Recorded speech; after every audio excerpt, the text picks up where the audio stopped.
Mirëmbrëma të nderuar teleshikues, sonte kemi ndryshuar pak formatin e emisionit tonë dhe jemi kthyer tek panelet që her pas here i organizojmë në studio.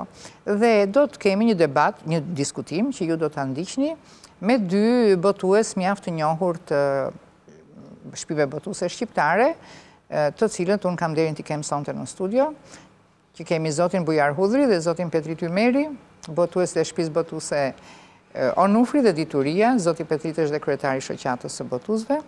Mirëmbrëma, faleminderit që keni ardhur në studio. Që keni shumë punë ditë dhe filloi dhe viti i ri. Le të themi viti i punës, kështu që juve përgatiteni edhe për panairin.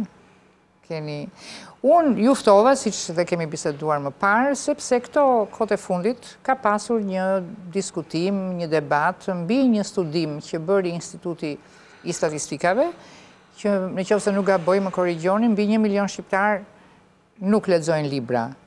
Tash i di që keni organizuar dhe një studim dhe juve, pavarësisht nga studimi i Instatit, edhe ju keni bërë kërkimet tuaja dhe studimet tuaja, kështu që do donim të flisim pak mbi këtë temë që besoj është me interes për të gjithë qytetarët.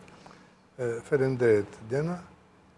Ky studim i Instatit, që është një institut i specializuar, ka nxjerrë një tregues shumë të trishtues. Do thoya që 1 milion shqiptar nuk kanë lexuar asnjë libër gjatë vitit të fundit. Asnjë libër e përcakton. Asnjë libër. Edhe disa dhëna të po kjo është ajo që godet më shumë. Mbas këtij lajmi se thosh u than disa jo kështu, jo është i vërtetë, e para punës mendoj që nuk vihet në dyshim, sepse është një institucion shtetëror që punon në mënyrë profesionale, me ekspertë, e kanë metodologjinë e tyre. Nuk po e diskutojmë fare, por ky shkon në të njëjtin linjë edhe me anketimet që kemi bërë ne. Edhe shoqata botuese ka bërë para 2 vjetësh një anketim të gjerë, edhe shtëpia botuese e Dituria ka bërë një anketim tjetër, me shtresa të ndryshme të popullsisë, me nivele të ndryshme arsimimi edhe në moshat të ndryshme. Dhe janë pak a shumë në këto terma, si thua, që jemi gjetë. Do të thënë që në Shqipëri po lexohet gjithnjë më pak. Ne këtë e vëmë re gjatë punës sonë. Ju si botues e vini re. Gjithë aktivitetin vjetor, nga shitjen në librari, në etj, në panaire, në gjithë aktivitetet, që do thënë, edhe ne kemi vënë, si thua, alarme, kemi vite që themi këtë punë. Kemi vite që themi, kemi 7-8 vjet nga viti në vit, do thënë që bie shitja e librit, vëmendja për librin, interesi për librin. Do të thënë ju e shikoni nga kur janë filluar shtëpitë botuese deri më sot ka rënje? Do thënë këto, ky 10 vjeçar i fundit është shumë i dobët, nga viti në vit, dhe nga viti në vit është më keq se një vit më parë. Po ta themi kështu. Por me shifra, ky Instatit, edhe të dhënat tona nga anketimet dhe studimet që kemi bërë ne, do thënë që i përmenda, leximi është shumë i dobët dhe shumë i dobët edhe tek rinia. Ne kemi bërë anketim që nga nxënësit e fillores. Po, ju keni bërë që nga shkollat në arsimin shqiptar, në shkolla publike dhe shkolla private, në universitete, do thënë në gjitha, deri tek fasonerit, ku është arsimimi më i ulët, themi që ashtu. Dhe është leximi shumë i dobët, por shumë ka shifra të tilla që 35% e fëmijëve për shembull nuk kanë biblioteka në shtëpi në arsimin fillor, 50% kanë 10 libra, 60% kanë nga 10 deri në 50 libra, kështu me radhë, do thënë që mos lodhim dëgjuesin me to, do thënë shifra tronditse që shkojnë në të njëjtin nivel pra edhe me këtë studim që keni bërë ju paralelisht me... Po, ne kemi bërë pavarësisht nga kjo me metodologjinë tonë, kemi shpërndar për shembull kjo shoqata botuese ka pas gati 4500 anketues, nxënës, student, mësues, pedagog, akademik, kupton?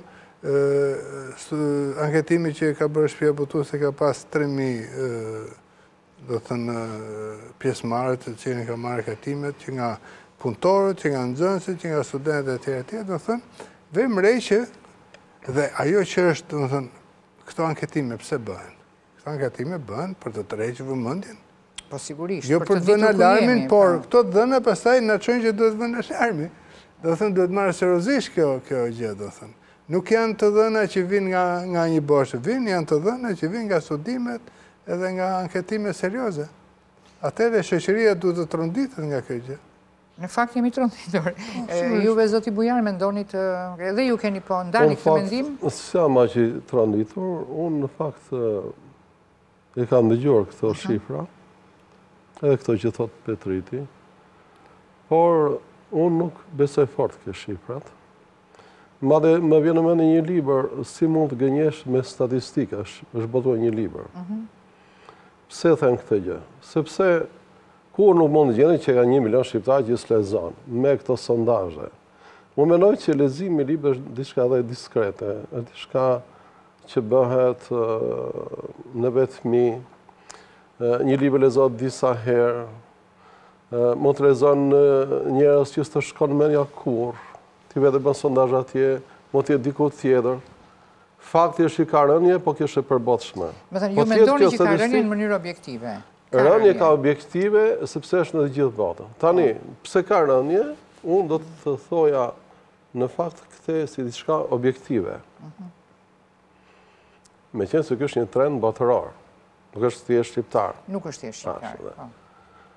Rënja është sepse dohet të bëjë një lloj krahasimi me përderisa thuhet shpesh që libri është një ushqim shpirtëror, mendor apo jo. Dhe krahasimi ka nga tavolina e ushqimit, apo nga buka apo jo. Kështu që le të kthehemi herë nga nisi krahasimi i librit me ushqimin.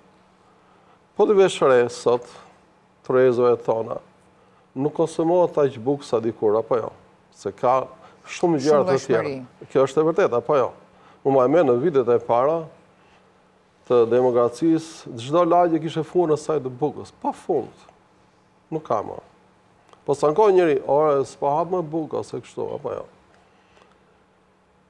Kurse të vim tani këtë tavolina e ushqimit shpirtëror, mendor që është libri. Në tavolinë, jo këtu, kemi vetëm libra, sepse celularët i lema ne mos e pengojmë. Po të lesh iPadin këtu, po të lesh telekomandën e televizorit, e shumë gjëra të tjera. Pra, kjo koha e njeriu është copëzuar. Pra njeriu tani, njeriu që mendon, që lexon, që shkruan, të arsimorit, ka dhe shumë gjëra për të bërë. Dhe libri, ne do të pranojmë një gjë përfillimisht. Pavarësisht ne këtu na dhem shumë kjo gjë, se merrem direkt me librin. Ne do ta dimë që libri nuk është më krejt peizazhi i kulturës, është një pjesë e peizazhit. Ka shumë gjëra të tjera ku buron kultura, informacioni dhe njerëzit çdo ditë gjejnë jehonën përgjigjet e pyetjet e tyre. Pra, e parë në këtë plan, nuk më duket të vihet kuja siç e bëvat me librin. Ndërkohë që i ke shkallë stadiumin bosh, askush thot, ore po stadiumi bosh, apo teatrot, apo kinemat, apo jo. Ndërsa libri i cili lexohet siç thash vetëm, që ju nuk e dini kush po lexon, vjet gjithmonë alarmi. Dhe unë mendoj shpesh këtë e bën edhe njerëz që fare s'lexojnë. Duke mos lexuar do them pse lexohet.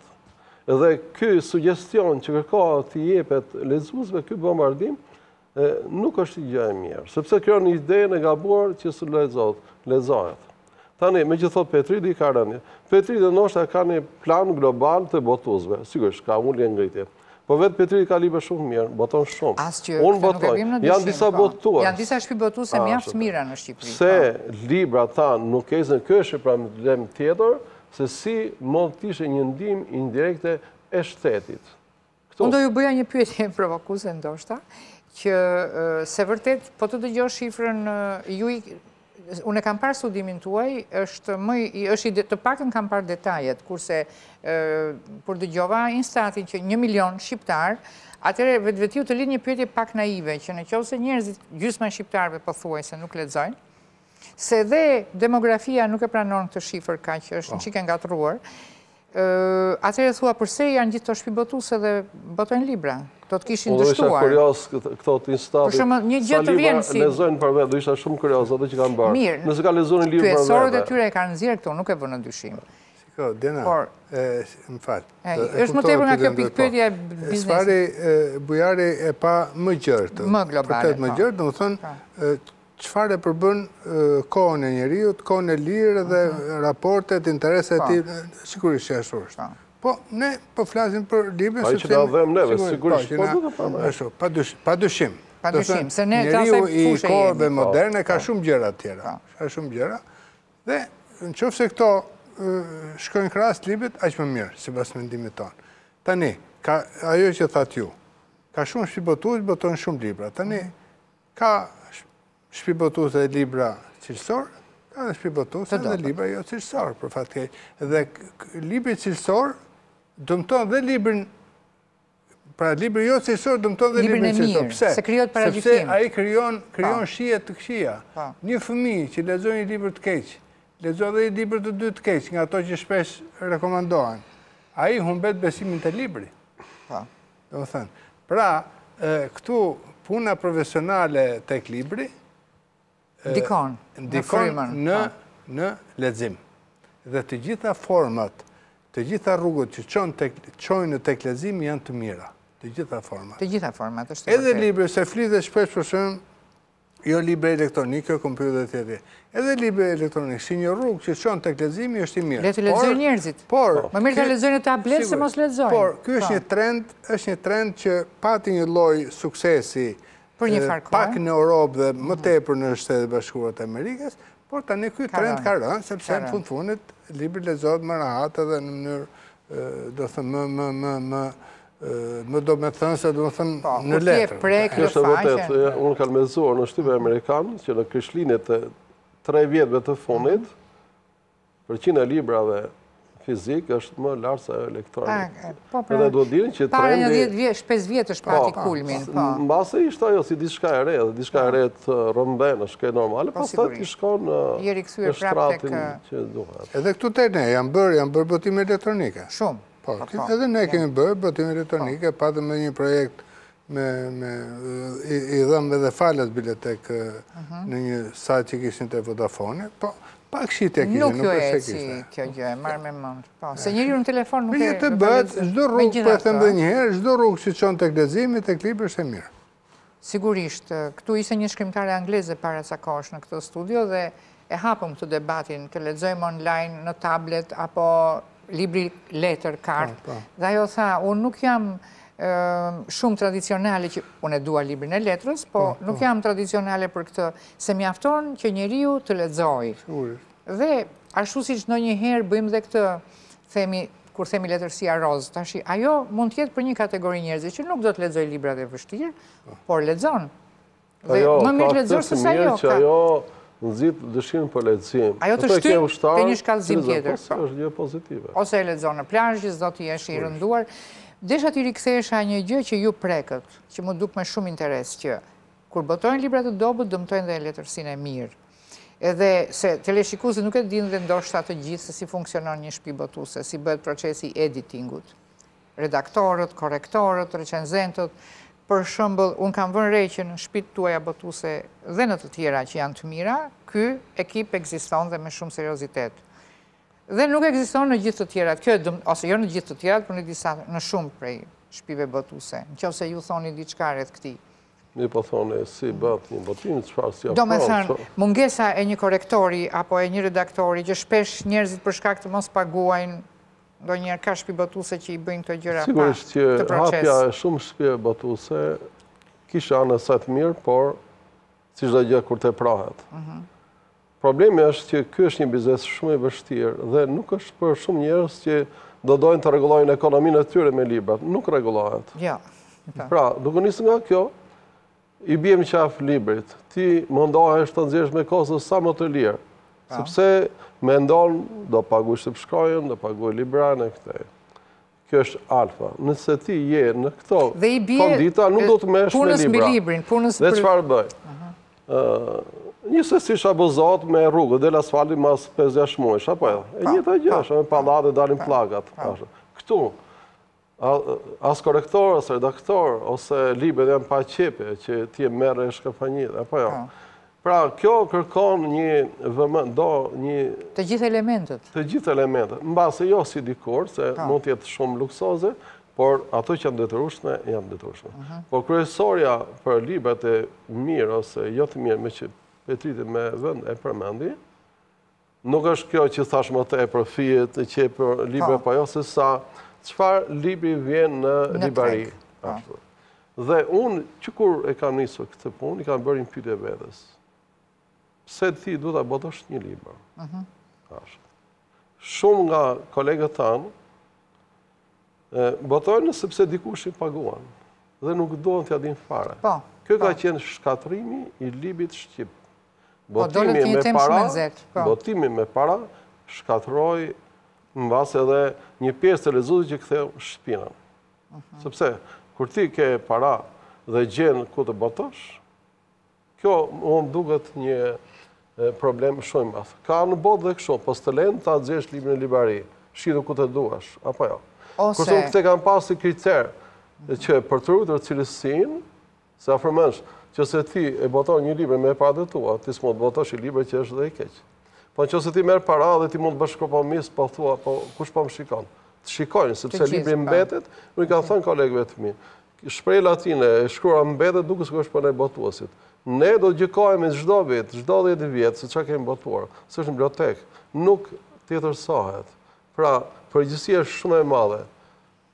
Kjo më merr mendja që ishte një prurje shumë e madhe autorësh të panjohur që provuan në shumë gjeni që nuk kishin të zot ta bënin këtë gjë kundrejt parave. Vetëm me para nuk mund të bësh i talentuar. Unë këtu kam dhe një, me që jemi të tërë të botës së botimit, dhe kemi pyetur botuesit e huaj, ato shpibotuesit që botojnë me para, ndonjë ose disa autor, ata prapja nënshtrojnë procesit të recensionimit, të redaktimit, do me në qëse libri, qovë dhe me para, nuk vlenaj, nuk e boton. Po në kam përshtypjen që këtu i botojnë edhe... Pa që i merë para nga autor, nuk ka redaktor më. Bujari e ka fjalën, besoj se kam kuptuar drejt, që ngritje në sistem. Ngritje në sistem kjo gjë, nuk i nënshtrohet gjithë. Sepse edhe në botë ka raste të tilla, ka dhe kënde të tjera, edhe shpirtbotuese të mëdha krijojnë këto gjëra për libra që paguajnë autorë dhe ka edhe shkrimtarë që janë bërë më vonë të mëdhenj, librin e parë të dytë e kanë financuar vetë. Po, se si u besonin. Po këto raste nuk janë shumë të shpeshta dhe do thënë ngritja në sistem e një linje të tillë, siç thamë drejt Bujari, që pati një vërshim të librave që i botonin shpirtbotuese X, Y me paratë atij që i kishte xhepe, i paguante dhe thonte unë paguaj dhe unë bëj ç'të dua, do thënë e kështu me radhë, nënshtrimi përpara kësaj gjëje është e gabuar dhe kjo dëmtoi në lloj kuptimi profitin e botimit në Shqipëri. Sidomos kjo ka qenë në fundet në vitet 90, fillimi vitet 2000 apo jo. Dhe autor të rëndësishtë dhe autor hoqë dhe me thënë të drejtë. Unë si autor, në mënyrë... Sepse dëmton leximin, është ajo që thash pak më parë, do të thënë që unë humbas besimin tek libri, nëse libri 1, 2, 5, 10. Jo, them që ka dhe një pasojë negative tjetër, sepse lexuesi shqiptar humbi besimin tek shkrimtarët shqiptarë. Dini që mund të kenë autor kanë 20 libra, ju mund të keni në shkallën tjetër pallat dhe nuk e njihni. Mund të keni 20 libra. Mund të keni 20 libra dhe ti nuk e di. Që i botojnë vetë me... Paguajnë parat edhe nuk dojnë hapur dyert e shpirtbotuese për çdo njeri që gjen letër. Shkatrimi. Ju e shihni një nga... Unë mendoj që ka qenë sidomos në kurisë të shkrimtarëve shqiptarë. Kemi dhe, shiko. Dhe po ta shtisëm studiuesve lexuesi e psojnë. Fund shkrimtari nuk është e gjetë në ata. Dhe ajo që... Shkrimtari ai që është i mirecën, po... Po ta shtisë dhe më gjerë, këto kanë dëmtuar sepse këta njerëz sikurse kanë ushtruar presion mbi disa shpirtbotuese për të botuar libra të tillë, ato kanë ushtruar presion dhe mbi shoqërinë dhe mbi shkollat. Dhe një pjesë e këtyre autorëve mbi kronikat kulturore në media. Thuaj edhe këtë, janë shumë të zotë të qepen edhe ka pasur. Jo, të shkrimtarët e kisha në këtë pikpamje që shkrimtari shqiptari konsoliduar ose i mirë ose ai i riu që vërtet ka talent, lexuesi duke parë këto libra që janë mediokër, thotë, jo nuk i lexojmë shqiptarët. Sigurisht. Dhe e paragjykon dhe shkrimtarin që mund të jetë i mirë, në këtë kuptim. Se në fundit të koha e lirë e lexuesit nuk është pa kufi. Lexoj 1-2 libra, s'merret me atë lexoj vetëm. Jo vetëm kjo, por shkrimtari shqiptar, libri shqip ka pas një handikapin tjetër që erdhi libri huaj në Shqipëri. Konkurrencë të mërshme. Ishte konkurrencë dhe e nevojshme. Absolutisht. Dhe kjo ishte, po themi, një shok, do të pranojmë neve këtë gjë. Patjetër. Dhe edhe këtu pati. Shko, për shumë, Petriti boton letërsi të huaj, por i nështron krejt rregullave. Po sa që boton letërsi të huaj të pa kontrolluar, të pa përkthyer mirë, të pa redaktuar fare, vetëm marr libra shokues, pikant. Edhe pa drejtë autori. Lena, ajo është çështje tjetër, po të them, 12 e viteve të para, thjesht për të bërë diçka që ishte ndaluar. Po, vitet 90 dëmtuan shumë. Edhe kjo krijon një lloj kaosi në botim. Jo, ka krijuar dhe një paragjykim, një stereotip në fushën e përkthimeve, që tani ne kemi përkthime shumë të mira. Ju të dy e dini shumë mirë, po edhe shpibotuese të tjera, dhe një ekip përkthyesish mjaft me nivel të lartë. Unë shpesh dhe në panajir ose kur takoj njerëz me që merren me këtë fushë, më thonë që nuk ka më përkthyes si dikur. Gjë që është një paragjykim se nuk është e vërtetë. Nuk është e vërtetë. Nuk është e vërtetë. Ka përkthyes shumë të mirë. U dëmtua nga kjo gjë që ndodhi, nga ajo që ju sapo shpjeguar. Ne të gjithë e dimë, kemi një, siç e quajmë në një shkollë përkthimi që vjen nga 10 vjeçarët e kaluar, por kemi edhe tani përkthyes shumë të mirë, por si çdo punë, edhe përkthimi ka nevojë të futet në hullinë e punës serioze të shpirtëtuese. Të redaksis, të editingut. Pra, ti që porosit e një përkthyes i mirë apo mesatar, duhet ta redaktorsh, duhet ta korrektor, duhet ta kujdesësh, do thënë, është një punë serioze.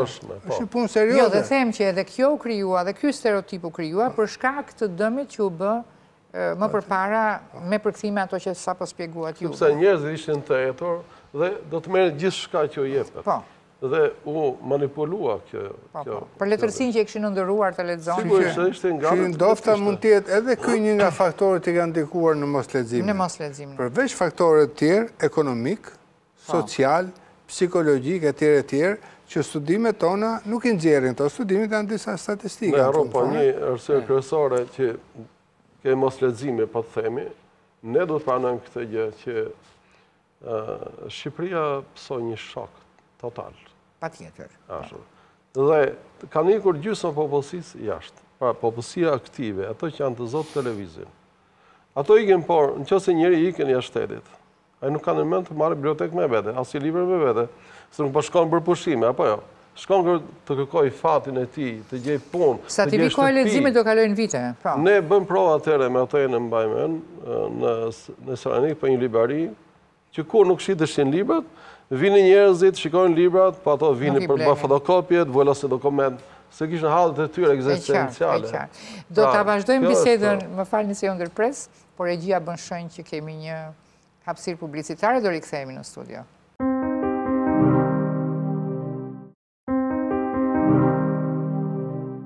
Ja, rikthehemi në studio dhe ju po thoshit Bujar që kishit parë në Selanik, se ishit duke folur për ata që emigruan. I shikojnë libra dhe kur nuk blinin. Dhe kjo është shumë e dhimbshme, edhe unë i mirë kuptoj. Ato kanë 500 radhët e tyre, as i shkojnë meja ke libri. Kur këtë gjë do ta bënte për shembull shteti. Por kemi mira në zënës, mësoj, shteti si çona betar, tani nuk jam e zhërnuar, i çon ose nuk i çon. Po dikur kur unë i dija këtë gjëra që nuk funksiononin, këtu pra duhet roli i shtetit, sepse sa veta ke që harrojnë gjuhën shqipe, që është detyrë e shtetit. Po lexuesi nga do vi, si do lexoj shqip, kur tani një fëmijë ke 20 vjeç në Greqi, 25 vjeç, ai s'ka lexuar shqip. Po ai potencialisht është lexuesi i shqipes, po ai nuk di. Ndoshta duhet menduar një strategji ku të përfshihet edhe leximi. Fryma ekziston, po unë mendoj që ne një strategji nacionale, kombëtare, të vërtet mbilitëzi. Për fat keq, një nga gjërat që ne kemi ngritur këtë punë dhe kemi diskutuar, dhe thëmë prej gati 3 dekadash, nuk është menduar dhe nuk është hartuar një politik afatgjat për librin. Politikat bëhen nga shteti në bashkëpunim me aktorët e fushës, që janë botuesin këtë radhë, janë autorët, janë përkthyesit, po një politike e përcaktuar që të shojë deri në 50 vjet përpara. Si do bëjmë? Se ne po humbasim lexuesin, plus ai që tha Bujari me drejt, një pjesë e madhe po ikin dhe ato që ikin janë të rinj, janë familje të reja që ikin, janë lexuesit potencial të së nesërmes. Për shembull, unë dëgjova një shifër të rëndësishme se 400.000 shqiptarë kanë aplikuar për lotarinë amerikane. Gati 400.000, 300.000 kanë hikur të 3-4 vjetë. Janë shifra të rëndësishme dhe këto janë mosha të reja, këta janë lexuesit. Jo dhe ikën kulturë. Pra, do bërë një politikë nga shteti, bashkë me ne të gjithë, që jemi si do eci Shqipëria në raport me librin, me kulturën. Le të flasim konkretisht Petrit. Politika shtetit thonë jo. Unë nuk du të merr fare me shtetin, as me partitë politike, ne jemi dy biznesmen. Po sigurisht. As me fare nga pikpamja dhe nga hera zot jemi fare kujdesshëm se i përqen ose jo. Unë habitem dhe sot e kësaj dite se si ishte një drejtori në Ministrinë e Kulturës që quhej Drejtoria e Librit. Tani fjala libër është ajo. Unë edhe sot e kësaj dite nuk arrit të kuptoj Drejtoria e fjalës dhe e përkthimit. E di këtë gjë apo jo? Çdo thotë ishte Drejtoria e Librit. Ne po flasim për librin. Shteti shqiptar tani e bibliotekës. E heq fare fjalën libër. Dini ju këtë gjë? Jo, nuk e di Ja po pse tani? Se libri dhe fjalë bukur, nuk është ndonjë fjalë apo jo. Nuk ekziston për drejtori i librit, e kjo është domethënë se pra do thotë që nuk ka libër indirekt. Dhe nëse harxhohen miliona nga shteti për koncerte, e tamtame të tjera, kurrë për librin shqiptar, që do thotë. Merë panajirë ndërkombëtar, do marrësh vetëm një panajir i Frankfurtit. Merë Kosovën, e cila është shembull për panajirin. Në panajir me stend të madh, apo e Petrit? Jep shteti i Kosovës. Në panajiret ndërkombëtare. Në Frankfurt, më? Në Frankfurt. Shoqata botuese të Kosovës me pjesën nga shteti të mbështetur. Po, nga shteti. Ke Maqedonin, Malezi, përmenda këto shtetet të vegjël. Mos të gorit, për shembull Franca, e cila secili botues ka stendën e tij. Po ka Franca si shtet, ka Italia si shtet, ka Australia si shtet, apo jo? Mos gaboj apo në Torino patëm një kështu, më duket si shtet. Në qoftë se që ka pas, ishte autor të ri, ajo është një show. Ai ishte për autor. Ishte një show, nuk është për librin shqip. Nuk është për librin shqip. Se në ankohemi, s'lexohet, thot Instituti i Statistikës, s'lexohet zbat, po çfarë bën shteti? Sepse s'duan të lexohet. Këto që shteti ka dorën e tij, këto janë si autostradat, që si bën një privat. E kurullat, ne do i bëjmë. Shteti do bëj këtë gjë. Shteti nuk do. Dhe çfarë ka vetëm sa ndroj gomat e makinave në një vit, qeveritarët po themi, mund të plotësojnë të gjithë nevojat për librin në Shqipëri. Që do thotë, përkthimi i letësisë shqipe ose ekstrakte. Po ka një fond për këtë gjë. Dakor, për 45 vjet ajo. Ka që është, më këtë mburë. Jo, ajo është, më duket është pak e ndryshme. Kush autor gjen shpinë botuese, atëre që është shumë e vështirë ta gjesh. Që është shumë e vështirë ta gjesh. Ajo është deformuar. Ajo nuk ka impakt fare. Desha të them, shteti nuk ndjehet fare. Një. E dytë, çfarë duhet bëj shteti? Shteti duhet të blej libra nga botuesit. Mas një komisioni të rregull, them, çdo gjë që botohet, se kjo është abuzim. Patjetër. Por kur një libër ka dalë, një komision dita të shmoja, pa jo, fshehur azi. S'blen as një bibliotek. Furnizojnë burgjet për shembull. Me fasule, mishë gjithë, po ke ngjuar një herë të furnizojnë dhe me libra, pse nuk i furnizojnë? Shko në Gjenevë, ke edhe libra shqip në burgje. Si e keni ju detyrimin për të dorëzuar libra në bibliotekën kombëtare për shembull? Ne kemi 2 kopje, 5 kopje. Ajo është detyrimi deformuar, sepse ajo është një dorëzim i librit për efekt dokumentacioni, s'ka lidhje me personin. Jo, them që për shembull në biblioteka që kemi në Tiranë të kishte një fond të caktuar nga bashkia ose nga shteti. Ku të bleshin libra për të çuar. Të blesh shteti. Pse për shembull fjala vjen. Këto libra që janë këtu, librin e plasar, libri shkëlqyer. S'ka lek ta blej X-i. Jo, se këtë se blen do të një njeri zakonshëm, që do ta lexojë. Mëse mos e marr. Si e ti të drejtën? Si e të drejtën ti, tjetri të mos lexojë. E ke për detyrë si shtet. Dhe kështu, duke bler këto fonde, ti nxit botimet e mira, se po që se ty nuk ti merr shteti, do thotë ky kontroll që bëhet jo si dikur censur, por vërtet që ja blen, atëherë në arkat e botuesve që janë shumë të diskutueshme, arkat e tyre, parat e tyre, shtohet diçka që do merren tituj të ri. Edhe do vazhdoj puna. Paguhen më mirë përkthyesit, autorët dhe duke ardhur autorët botror të kohëve të fundit, pra nëse botues do ketë mundësi edhe më shumë, dhe mundësia për të pasur lexues është sepse lexuesit shikojnë ato që nxjerrim ne. Po sa mund nxjerrim ne në vit? Është njësoj si në supermarket. Në supermarket ke çdo gjë që ka në botë. Po në panajirin tonë të Tiranës, për shembull, s'mund të ketë çdo gjë që ka në botë. Dhe lexuesi i zgjuar sot që shikon, bredh. Dëgjon informacion. Edhe shef, s'ka dalë ky libër, as vjen. Po si do t'i nxjerrim? Me çfarë do nxjerrim? Ja pra shteti, po të doj shteti, ka 1000 mënyra indirekt të ndihmon, jo të hapin e para, por të blej libra, si që thashtë, dhe që nga burgjet, sa i burgjet zdo, se ushqimi i qojnë të afrëm dhe tyre, mos qojnë atë. Ti qojnë libra, se libra së qojnë njeri, dhe ajo është themeli, po ne nuk dua. Por ne dalëm për statistikat. Bujari thajnë gjë të rëndësishme. Shteti, që është regulatori i gjërave më të rëndësishme në jetën e një kombi të një popull të tjerë, ka detyrimin, ashtu sigur se ka detyrimin të bëjë rrugë, të siguroj ujë, energji elektrike, shkolla, etj., ka dhe detyrimin që t'i japi qytetarëve të tij kulturë, t'i japi librin. Pra, kjo do thotë që gjitha biblioteka publike, se Shqipëri ka vetëm biblioteka publike, nuk ka biblioteka private, sepse këta, për fat të keq, ta biznesmenet e mëdhenj, që ma edhe fonde shumë da nga shteti, nuk kanë bërë në njëherë deri tani me sa dim, në një bibliotek ose blerje masive për të furnizuar biblioteke publike. Këtë që do të bëjë shteti. Që nga bibliotekat e shkollave, që nga bibliotekat e lagje, që nga bibliotekat e qytete, po pse jo edhe nga bibliotekat e fshatrave. Sepse Shqipëria është mësuar me këtë sistem libror.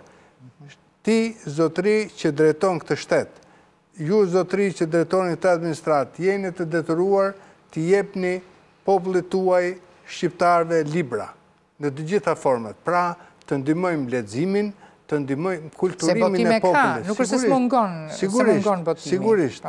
Pra, ky proces dhe edhe kjo bën pjesë, domethënë, në kulturimin e popullit tonë. Sa më i kulturuar të jetë populli, sa më i kulturuar, sa më lezuar të jetë rinia, aq më mirë do të jetë jeta. Aq më pak krime ka dhe aq më pak sigurisht bëhet shoqëria më e civilizuar. Sigurisht në shkolla, në lagje, kudo të ketë libra në biblioteka.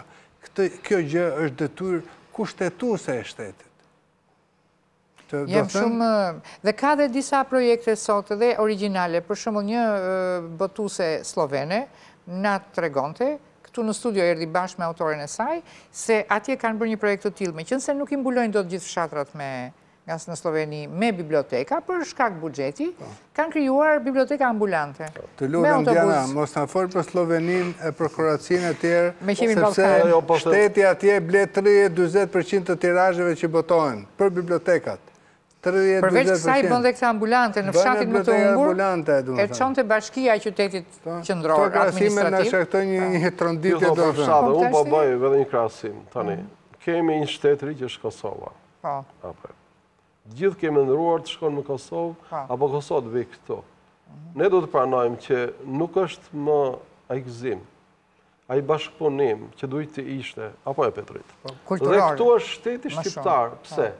Ju keni parë ato mbledhje përbashkëta që bëjnë, që shtrojnë me peshk në Vlorë, apo kur shkojnë në këtej, dhe kur keni parë ju të bëjnë këto një marrëveshje për librin, të jetë fjera libër në një pikë. Keni parë në Nuk e njoh. E dini ju që për të çuar librin në Kosovë duhet 2 ditë në doganë këtej edhe s'çon dot libra? E dini ju këtë gjë? Po së vetëm taksimi se sa rregullat e tjera që e vështirësojnë. Që s'ke një treg unik. Që ose sllave dhe kanë tregun unik. Ne këtu që jemi jo dy shtete shqiptare, po të rrethuar nga shqiptarët, ne nuk kemi komunikim. Që deri libra në Tiranë e të vënë gjitha ne. Duhet të shkojë vetëm privatisht. Pra, ka pengesa. Po të donë shteti këtë e bën. Ti merr me Maqedoninë. Gjithë ministrat e kulturës që kanë qenë. Unë kam thënë atëherë, dhe për fat kanë qenë gjithë shkrimtar. Mirë kanë në vet, jo, X ministër s'ka shkollë ka. I kishte hyje, kishte shkrimtar, kishte studiuar jashtë shtetit. Asnjëherë nuk u morën me librin seriozisht. Dhe i thoj, po pse si çëm libër Maqedoni? E po, Maqedonia thotë neve duhet bëjnë një Republikë e Maqedonisë. Na vjen neve kusht. Ajo Maqedonia na vjen neve kushte. Kur nuk u bë një marrëveshje për çu libra neve. Po gjithmonë me sherrë në Erdogana. Dhe vazhdon dhe do të vazhdojë. E kjo është historia. Se bashkimi bëhet, ose afrimi bëhet kulturor i pari, pastaj bëhen kufitet të gjitha. Po është kulturë më që do të bashkojë. Diana, po vjen tani paneri librin në tonë. Kur vjen botuesit e Kosovës tu, me shumë strapacime, me shumë siklete. Pse ne kur shkon në majë? Dhe ata. Jo, po kufi shqiptare ke. 500 praktika, nuk është e taksimi, se ato taksat ne i paguajmë taksat. Po janë procedurat ajtë me siklet sa s'bën vaki. Jo peshoje, jo mos e peshoje, po jo skanime. Ja tha ministrit të Kosovës, së është tani ministra ideal, ja thash, ishte dhe kadare në i darkë të tjetë, thash. Pse nuk i ishtë një, thash, dogana, thash. Po bojnë mësë shke Schengen. Hynë, Itali, Fransë, këndo një fare. Ne 2 shtetë shqiptare. S'na le Bruxelli.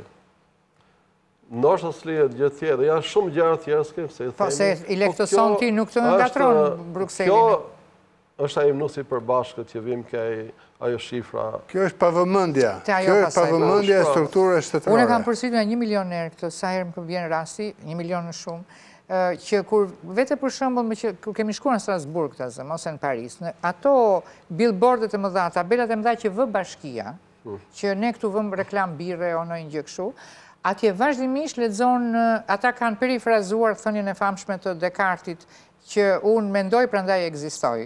Ata e kanë perifrazuar që unë lexoj, prandaj ekzistoj. Dhe e bëjnë projekt dhe e mbajnë 1 muaj. Se e kanë nëpër shkolla, e bën bashkia këtë për shembull. Dhe mua gjithnjë kjo them, Franca nuk heq dorë kur nga leximi. Jetojmë në Tiranë dhe shikojmë se ç'bën në Tiranë, hapen rrugë, mbyllen rrugë, në mbyti smogu e tymi e pistollë e tjerë. Një pjesë fare vogël e këtyre parave që jam i sigurt një pjesë përdorohet të përdoreshin për të blerë libra për bibliotekat e Tiranës. Biblioteka e shkollave. Kamza që është bërë një qytet shumë i madh, duhet të jetë ndofta i 3, i 4, nuk e di. S'ka bibliotekë. Ka nevojë ata njerëz aty. Ka një përpjekje që në biblioteka, unë kam parë disa biblioteka lagjesh të ristrukturuara të bëra mirë, po ka mungesë librash për të janë dakord. Ato biblioteka që marrin para për tulla dhe për pllaka dhe për vetrata, sigur ato parat ishin harxhuar për libra, se kanë qenë biblioteka shumë mira gjithmonë. Ato do ishte shumë mirë që ato parat ishin harxhuar për bler libra, jo për të ndruar vetratat. Mirë, dhe që janë ristrukturuar nuk është gabim. Kanë qenë shumë të mira.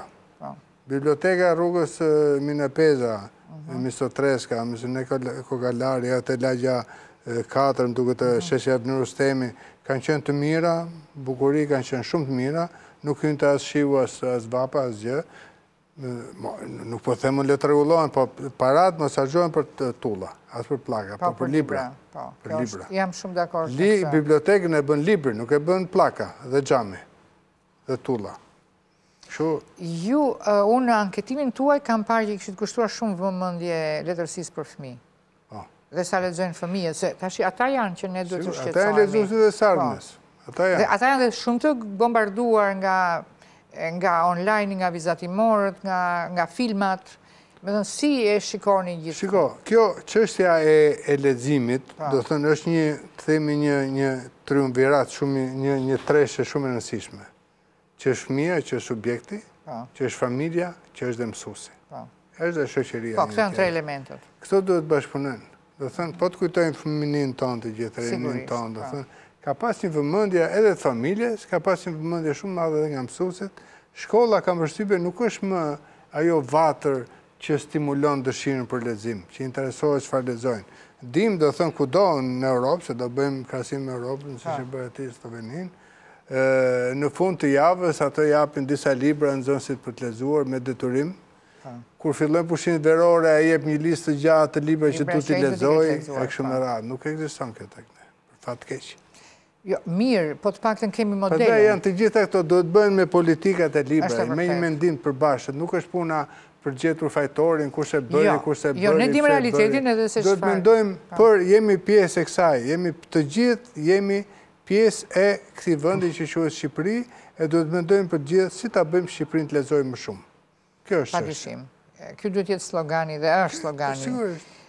Tani sa dhe ju që vjen panairi, besoj në fund nëndorit. Në mes nëndorit, datë 14 nëntor dhe në 18 nëntor. Në 14 deri 18 është panairi. Është gjithmonë një fest, edhe aty mendohet që aty shiten ose blihen libra, dhe për shkak të politikave më të ulta të.